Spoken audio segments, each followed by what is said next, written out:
fantastic. There's not a word of this at all. It's quite a powerful story, actually. A special Remembrance Day wreath had been made to be laid by the Duke of Sussex, also known as Prince Harry. But of course, that did not go ahead. Prince Harry now is in Los Angeles, but the Sun found the wreath, and there it is, as you would expect. And particularly a spectacular one, very, very large, as it should be for the position that he was in. Instead, Prince Harry decided to lay a wreath at the graves of some Commonwealth soldiers in the United States.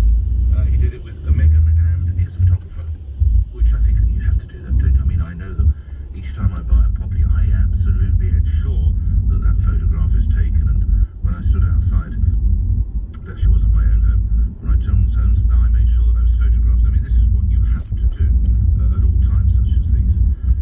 All right, we'll come back to that possibly. Certainly, I'll come to more of your reactions concerning what you think of this U-turn by the government in a moment. But let's come to events over in the United States. As I say, there's an amazing headline, Joe Biden gets to work.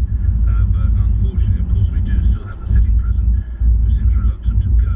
Hugo Loud is national political reporter based in Washington, D.C. Let's pick up on the first thing then that the president-elect is going to do. It's a sort of COVID commission, isn't it, Hugo? Good morning.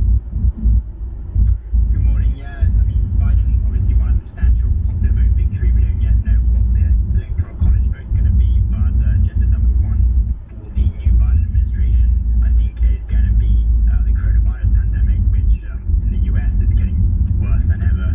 I think while we were all paying attention to the election last week, the number of cases went up by 50%. So this is a real issue that they're working with. What sort of people, Hugo, I don't expect you to name names, but what sort of people? I would hope perhaps he's going to look for scientific and medical advisors rather than people who manufacture disinfectant. Right, I think that's absolutely right. He's already named a number of veteran public health experts to his transition team, some of whom ran agencies under the Obama and the Clinton administrations. And with President Trump's coronavirus task force largely sidelined, I think Biden's wasting no time in getting his own transition task force established.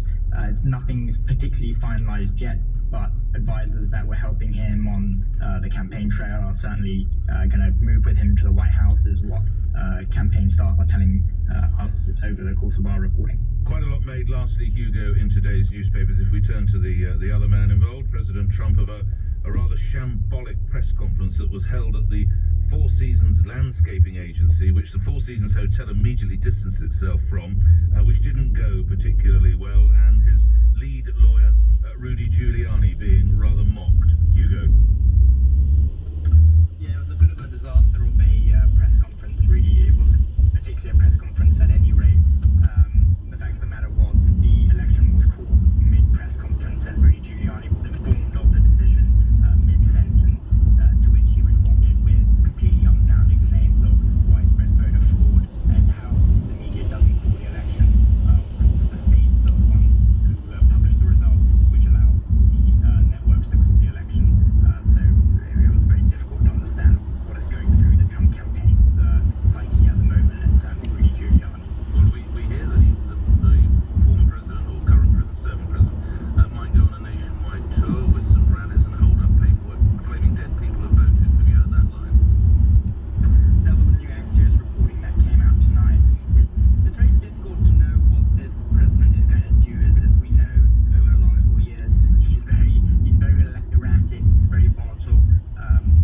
It's very difficult to get a read on how he might spend the next few months until January, when he's no longer the president. Certainly, I've been told, speaking to campaign officials and White House aides, that there is discussion with Jared Kushner, the president's son-in-law, as well as Corey Lewandowski and Rudy Giuliani, who are working on the campaign, as to whether he should go ahead with these rallies. It's not immediately certain whether or how these will pan out, but there's certainly discussions underway at the moment. Extraordinary times over there. We'll probably talk again. Hugo Lau, thank you, national political reporter, speaking to me from Washington, D.C. Just going back to that press conference that was called by President Trump's team. This is his lawyer, I think his lead lawyer, former mayor of New York, Rudy Giuliani, reacting to when a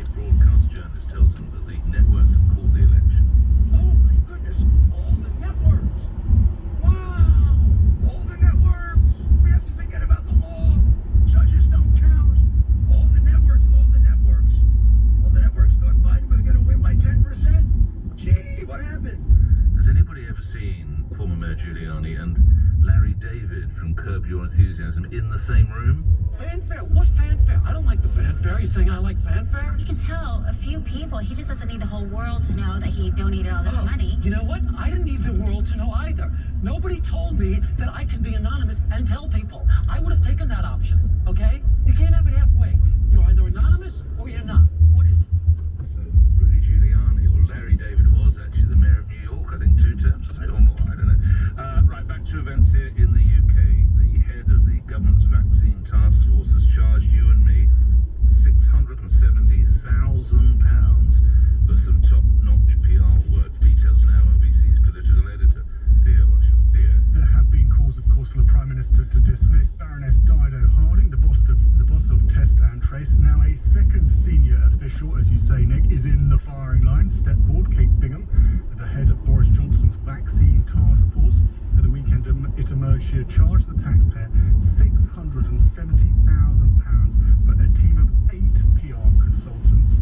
Alistair Graham, I should say, is a former chairman to the Commission on Standards in Public Life, and he questioned why such excessive spending of taxpayers' cash was allowed. I think it's very disturbing that such large sums of public money are really being wasted on unnecessary PR work, when, as you've described, there are very many professional PR people employed by the government, and certainly in the department that she reports to, who could provide any services required. Now, each of these PR consultants would be on £167,000 a year. The department to which Alistair refers to is, of course, the Department for Business, Energy and Industrial Strategy, where there are no less than 100 press officers. Mark Barakowski is a PR expert, and he said that this story gives the impression of cronyism. Not often do we get an opportunity to talk about fees, but I think when the public take a good look at perhaps some of the fees being paid to consultants or advisors, that's when we seem to get a bit of hot under the collar. I think that the majority of the PR world would probably look at this and say, good fee. PR companies do not like to talk about fees. They probably only boast about fees to their network. But this is another example of cronyism. That isn't very good, and I don't think this will be the last story. Now, last night the department said the communication support was contracted by the vaccine task force, and it was just for a time-limited period in line with existing public sector recruitment practices and frameworks. Theo Ashford reporting. Thank you for that. Coming up after the news, you'll remember the horrific events that played out on the streets of Vienna. It was because someone who had been a jihadist and had been legally freed, then turned into a terrorist killer. Well, get ready for this. In the UK, more than 100 convicted terrorists could soon be freed on British streets. Yes, 100 of them. Details on that to come. Plus, Wales's firebreak lockdown has come to an end, but what can people do now that they couldn't yesterday? I'm LBC's Daniel Bevan in Caerphilly. and An investigation's continuing after armed police shot a man dead at the weekend. I'm LBC's Adam Hurd in Swindon. 7:31. This is Breakfast with me, Nick Ferrari, here on LBC. Time for the news. Simon Conway. The US President-elect Joe Biden is pushing forward with his plans for the White House. He's reportedly considering a series of executive orders to reverse controversial decisions by Donald Trump once he takes over in January. Mr. Trump is yet to concede defeat in the presidential race. New national measures to tackle coronavirus have come into force in Wales after the end of the country's 17-day firebreak lockdown. Groups of up to 4 people can now meet up in cafes, pubs and restaurants, but not inside homes unless they're part of a bubble.